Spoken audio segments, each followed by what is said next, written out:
So you want to know what the best mods are to do for your G37. What's going to make the most impact, most bang for your buck? Okay, coming in at number 5 is going to be the floor mats. I know it sounds weird, but the floor mats that come in these cars are straight out of the early 2000s. I mean, they just look so old, they look so crusty. You tend to get a hole in the driver one, they're just too thin. But on eBay or Amazon or anywhere, you can look up these embroidered floor mats. I got the black ones, they come in all colors, all different colors of stitching. They're 80 bucks or so, but they absolutely change the car. It makes it look so nice. They're surprisingly good quality for what they are. And on top of that, they fit super well. I mean, they'll tuck under your seat, they'll tuck under everything, and they'll just stay in place forever. Alright, number 2 is going to be the test pipes.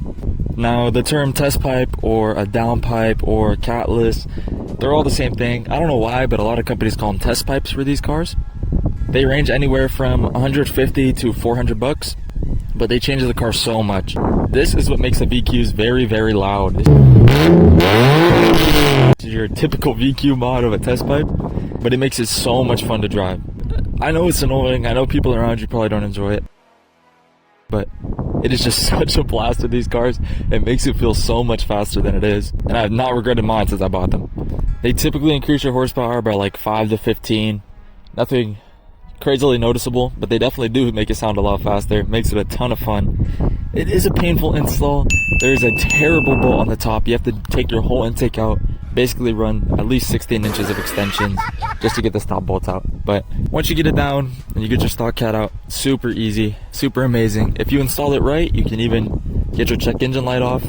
And as a plus, if you want to shoot flames, you're one of those people, then this is what you need to do it. A little side note, exhaust is pretty much the same thing. If you want to just get a nice Y pipe for your stock exhaust, or you just want to go with a muffler delete, or you just want aftermarket resonators, they're all around $200 to $400, and it's really up to you.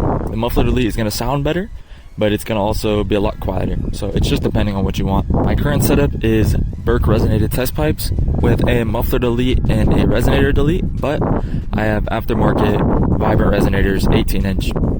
And for a budget-friendly setup, it sounds pretty good to me. I've been loving this car. It's not too terrible. I do have an exhaust leak from scraping, but besides that, I love the way this car sounds.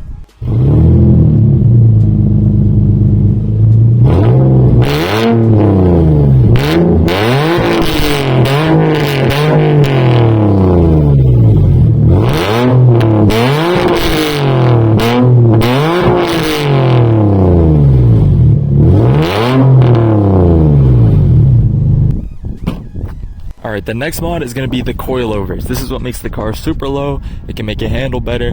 It's amazing. Now, I went with TrueHeart coilovers, and they have been amazing. I mean, they're a pretty mid-range coilover. They're about 700 bucks. I didn't care too much about handling or none of that because I was just planning on going low. But they do handle surprisingly well. They feel really soft with the stock springs they come on. And when it's at a normal drivable ride height, it is such a blast. Like, it turns so well. It's just such a fun car.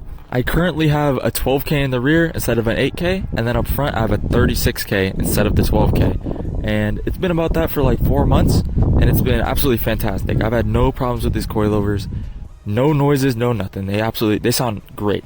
I'm pretty sure they come in a street or like a race package or option.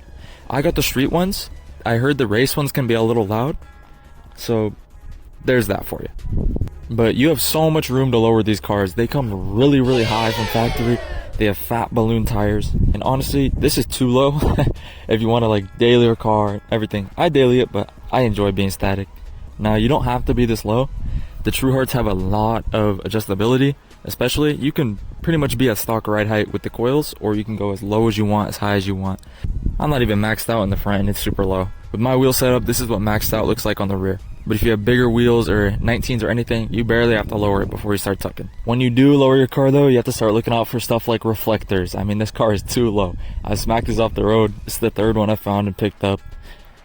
It's a lifestyle, I guess. Alright, next up we have wheels. There's just so many options for this car. These are stocks. They're just off a Z, an 0708Z. People also like to run OEM Plus like 370 stocks, the Rays. They run Nismo stocks, all sort of OEM options that look fantastic, but they're a really common size. They're 5x114.3. You see a lot of BRZ guys taking wheels off our cars.